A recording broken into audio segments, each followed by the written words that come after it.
E se eu te mostrasse em menos de um minuto as maiores construções da Bíblia e a lição escondida em cada uma, a Arca de Noé? Quando obedecer, virou sobrevivência. A Torre de Babel, o orgulho tentando tocar o céu. O altar de Abraão, fé acima do medo. O tabernáculo, Deus no centro do caminho. A arca da aliança, presença, reverência e mistério. O grande altar, onde a fé era levada a sério. Jericó, muralhas que caíram sem espada. O templo de Salomão, glória e adoração em pedra e ouro. O palácio de Salomão, poder, riqueza e escolhas. Os muros de Jerusalém. Reconstruir quando ninguém acredita. O segundo templo. Recomeço depois do exílio. As cidades armazém do Egito. Trabalho pesado e clamor. O tanque de Siloé. Águas, sinal e milagre. As fortalezas de Herodes. Medo por trás de muralhas gigantes. E o cenário final, onde a história muda para sempre. Essas foram só as imagens. Agora eu vou te contar, em episódios curtos, a história por trás de cada construção, com contexto, significado e a lição de cada uma. E nós vamos começar pela primeira, a Arca de Noé. O mundo estava corrompido e violento. Era como se tudo tivesse perdido o rumo. Mas Noé era diferente. Ele andava com Deus quando todo mundo escolhia o caminho fácil. Então Deus deu uma ordem impossível. Construa uma arca, uma estrutura enorme para salvar vidas do dilúvio que viria. Noé começou a construir, dia após dia, ano após ano, mesmo sendo ridicularizado. Ele continuou. E quando chegou a hora, Noé entrou na arca com sua família. E os animais vieram em pares, como Deus havia dito. Então a porta se fechou. E o que parecia exagero virou proteção. A Arca de Noé é a construção da obediência. Porque fé não é sentir segurança, é confiar antes de ver. No próximo episódio, a Torre de Babel, quando o orgulho tentou alcançar o céu. Se multiplicaram e se reuniram numa mesma região. Tudo parecia organizado e unido, mas a ideia por trás da torre era perigosa. Vamos fazer um nome para nós mesmos e não vamos nos espalhar. Eles começaram a construir tijolo por tijolo, uma torre enorme dominando o horizonte, como se a grandeza humana fosse suficiente. Então Deus interveio, não para destruir por raiva, mas para frear um caminho que levaria ao caos. De repente, eles não se entendiam mais. A mesma obra virou confusão. E quando falta entendimento, o projeto para. A torre ficou inacabada e as pessoas se espalharam pela terra, exatamente como deveria ter sido desde o início. A Torre de Babel é a construção do orgulho, porque quando a glória vira objetivo, a confusão vira destino. No próximo episódio, o altar de Abraão, fé acima do medo. Cada passo era uma decisão, cada respiração, uma luta por confiança. No alto do monte, Abraão preparou o altar. Pedras colocadas uma a uma, como quem entrega tudo nas mãos de Deus. E então, Deus interrompeu. A prova não era sobre perder, era sobre confiar. No lugar, Deus providenciou um sacrifício, uma mensagem clara. Deus vê, Deus sabe e Deus provê. O altar de Abraão é a construção da confiança, porque a fé real continua, mesmo quando a explicação não vem. No próximo episódio, o tabernáculo, Deus no centro do caminho e cheia de incertezas. Então Deus deu uma ordem especial. Façam um santuário para mim, um lugar para lembrar todos os dias quem guiava o caminho. O tabernáculo era uma tenda, mas não era comum. Cada detalhe tinha significado, e tudo apontava para santidade e reverência. O mais marcante é que ele ficava no centro. Era como se Deus dissesse: eu sou o centro, eu conduzo. Quando o povo precisava seguir, seguia. Quando precisava parar, parava. A presença de Deus era direção, não era só religião. O tabernáculo ensinava uma lição simples. Deus quer proximidade, mas também quer respeito, aproximação com reverência. O tabernáculo é a construção da presença, porque a fé não é só lembrar de Deus, é caminhar com Ele. No próximo episódio, a Arca da Aliança, o símbolo do pacto e do mistério entre Deus e Israel. Não era um amuleto, era uma lembrança viva de compromisso. Ela ficava no lugar mais reservado do tabernáculo, atrás de um véu. Isso ensinava uma coisa: santidade não é brincadeira. A arca representava presença, direção e autoridade. Era como se dissesse: Deus está no comando, mesmo quando ninguém vê. Em muitos momentos, o povo queria tratar aquilo como garantia de vitória. Mas a arca não funcionava por sorte, e sim por obediência. A mensagem era simples. Deus não quer só aproximação, quer coração alinhado. Aliança é relacionamento, não ritual vazio. Por isso, a arca era cercada de reverência, porque quando algo é santo, a atitude importa. A arca da aliança é o símbolo do pacto, porque fé não é usar Deus, é caminhar com Ele em compromisso. No próximo episódio, o grande altar, onde a fé era colocada em prática.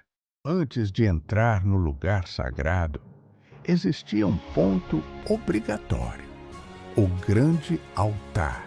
Ele ficava logo na entrada do pátio. Era a primeira coisa que você via. Esse altar era onde o povo apresentava ofertas, um símbolo de arrependimento e reconciliação. Não era enfeite, era um lembrete. Aproximar-se de Deus exige reverência. Percebe? Antes do santo lugar, vinha o altar. Primeiro o coração, depois o caminho. A mensagem era simples. Fé não é só falar, é alinhar a vida. O altar mostrava que o começo da mudança é aqui. Humildade e sinceridade. O grande altar é a construção da fé em prática, porque Deus não busca aparência, busca coração sincero. No próximo episódio, as muralhas de Jericó. Como derrubar uma fortaleza sem usar espada, sem usar força? Só obedecendo? Jericó era um bloqueio enorme, muralhas altas, cidade fechada. Parecia impossível passar. Então, Deus deu uma ordem que ninguém esperava: marchar ao redor da cidade, em silêncio. Eles fizeram isso por 6 dias. Todo dia a mesma volta. Sem ataque, sem grito, só constância. No 7º dia, a ordem mudou. Dar 7 voltas. Era o teste final de confiança. E então veio o momento. O povo gritou. Não foi força humana. Foi obediência que abriu caminho. As muralhas caíram. O impossível cedeu. Porque quando Deus manda, até pedra perde o controle. Jericó é a construção do impossível vencido, porque a fé não é barulho, é obedecer mesmo quando não faz sentido.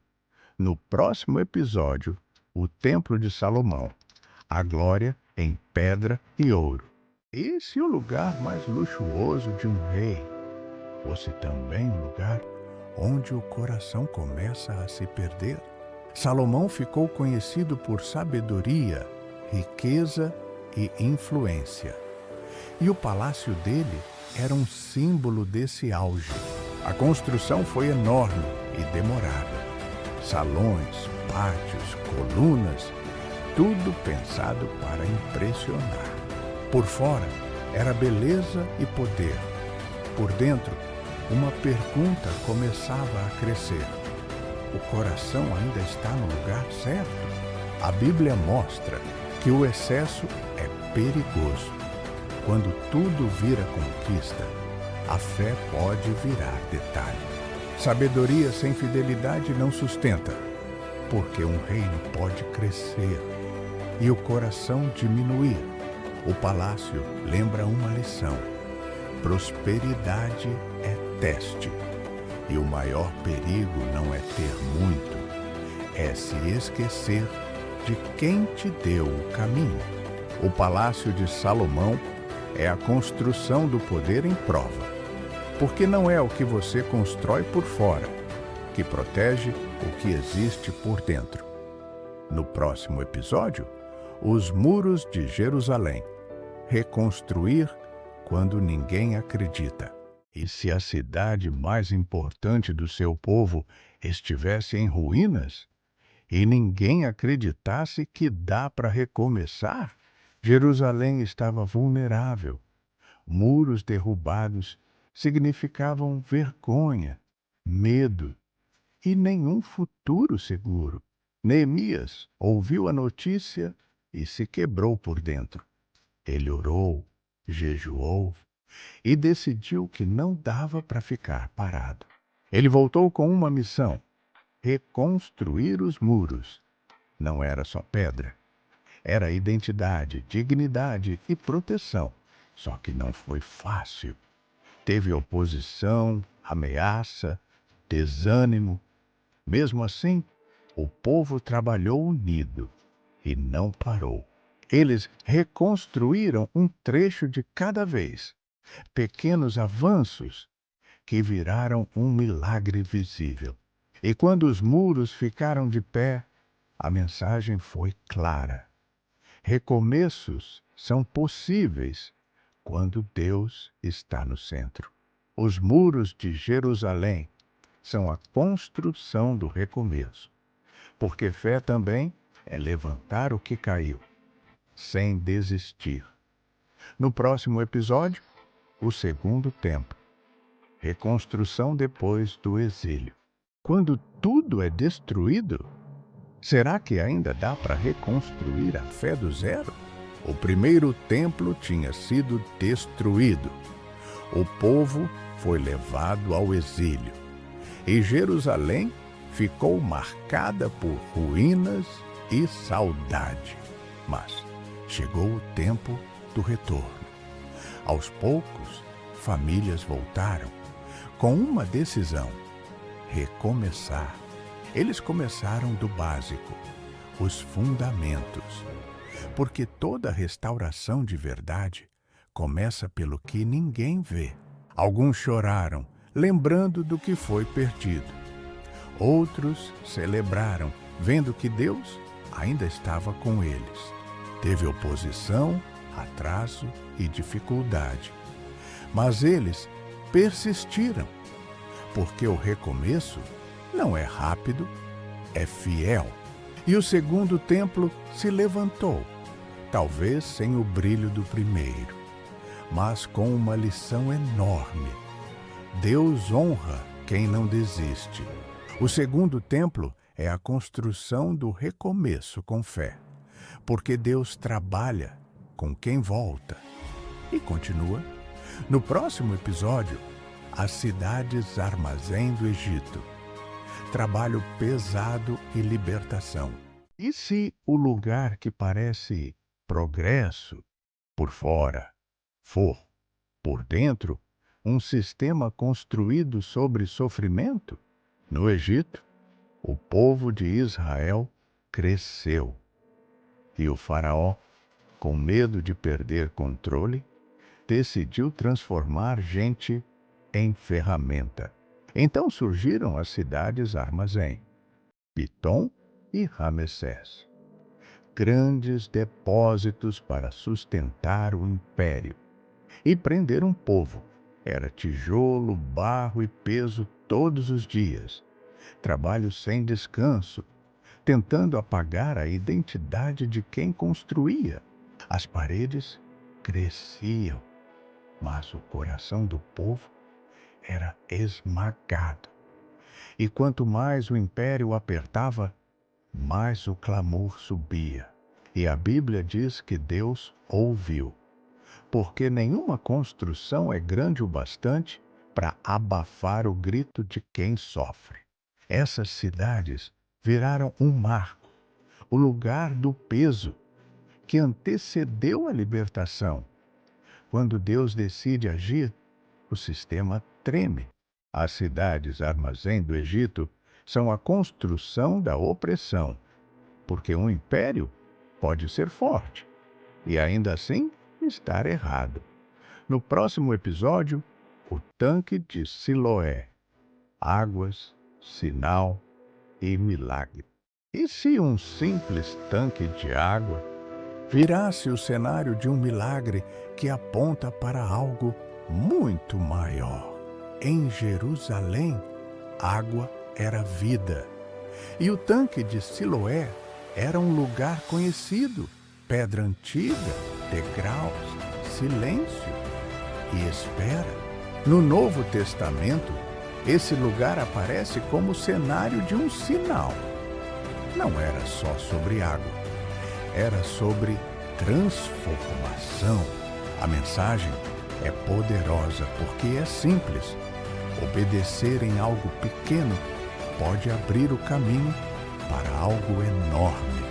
O tanque de Siloé lembra que fé não é só sentir. Às vezes é agir, mesmo sem entender tudo. O milagre não era um espetáculo, era um sinal. Deus não apenas vê as pessoas, Ele restaura. Em pedras antigas e águas simples fica a lição. Quando Deus toca, o comum vira mensagem. O tanque de Siloé é a construção do sinal, porque Deus usa o simples para revelar o eterno. No próximo episódio, as fortalezas de Herodes, muralhas gigantes e medo por trás do poder. Por que alguém constrói uma fortaleza gigantesca, se não está tentando se proteger de um inimigo, mas do próprio medo? Herodes tinha poder, influência e riqueza, mas por trás disso havia insegurança, e insegurança constrói muralhas. As fortalezas de Herodes eram obras enormes no deserto, pedras gigantes, acessos difíceis, visão ampla, tudo pensado para controle. Não era só defesa, era estratégia. Vigiar de longe, fechar entradas, dominar o caminho. E mesmo cercadas pelo deserto, muitas tinham conforto por dentro, como se dissesse: eu mando aqui, mas a paz não se compra. O contraste é forte, muros enormes por fora e medo por dentro, porque poder sem confiança vira prisão. No fim, nenhuma fortaleza segura o destino. A história mostra que o que sustenta alguém não é pedra, é caráter. As fortalezas de Herodes são a construção do medo com poder, porque muros podem proteger o corpo, mas não curam o coração. No próximo episódio, Jerusalém, o cenário onde a história muda para sempre. E se existisse uma cidade onde cada rua carregasse uma decisão e cada pedra guardasse uma promessa, Jerusalém não é só um lugar. É um ponto de encontro, fé, conflito, esperança e cumprimento. Por ali passavam reis, profetas e povos, portas e caminhos, por onde a história bíblica se cruzava todos os dias. No coração da cidade, o templo lembrava: a fé não era teoria, era vida, era escolha, era direção. E no Novo Testamento, Jerusalém vira palco de sinais, ensinamentos e decisões que mudariam o mundo. Ali você vê o contraste: poder e humildade, religião e verdade, multidão e silêncio. Tudo no mesmo lugar. Jerusalém ensina isso. Deus entra na história real. E a pergunta nunca foi onde, mas quem você escolhe seguir. Jerusalém é o cenário da decisão, porque a fé, no fim, sempre te leva a escolher. Você percebeu? Essas construções não são só pedras e madeira, são mensagens. Nós vimos a arca, a torre, o altar, o tabernáculo, o templo e muros que se levantaram quando ninguém acreditava. E existe um padrão em todas elas. Quando Deus está no centro, o impossível acontece. Quando o ego está no centro, tudo desmorona. A arca fala de obediência, Babel fala de orgulho, Jericó fala de fé, o templo fala de reverência e Jerusalém fala de decisão. Agora vem a melhor parte. A partir daqui, eu vou abrir cada construção por dentro, com história, contexto e significado. Vai ser episódio por episódio, curto e direto. O que é, onde aparece na Bíblia, por que foi construído e a lição para hoje. E no próximo, a gente começa do começo, a Arca de Noé. Porque ela foi a construção mais improvável da história. Se você quer essa série completa, se inscreve e comenta. Qual construção você quer ver primeiro em detalhe? Eu vou seguir a mais pedida.